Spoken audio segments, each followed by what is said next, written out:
पिंपरी चिंचवड महापालिका निवडणुकीसाठी आता अजित पवार आणि रोहित पवार काका पुतणे एकत्र प्रचार करतात आहे। अजित पवारांचं भाषण सुसाट असतं, जे मनात आहे तेच ओठात असतं। काकांवर पुतण्याचे आता स्तुतीसुमनं पाहायला मिळतात आहे। छत्रपती संभाजी महाराजांच्या स्मारकामध्ये मलिदा खाणाऱ्या गरुडाला लाज वाटायला हवी। रोहित पवारांनी महेश लांडगे यांच्यावर आता प्रहार केलेला आहे, जोरदार टीका केली आहे।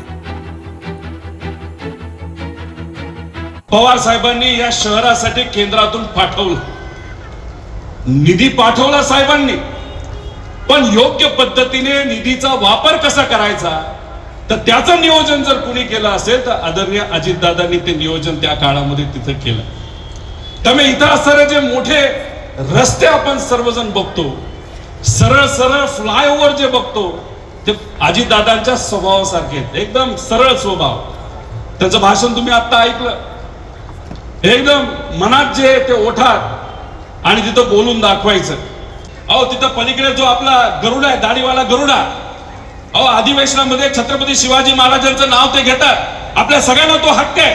अहो तुम्ही छत्रपती शिवाजी महाराजांचं नाव घेता खरं, पण छत्रपती संभाजी राजांच्या स्मारकामध्ये तुम्ही मलिदा खाता, त्या बाबतीत तुम्हाला अति लाज वाटत नाही।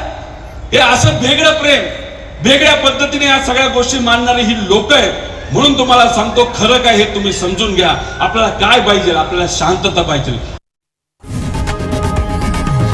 लोकशाही मराठी ऐका, पहा, जागरूक रहा।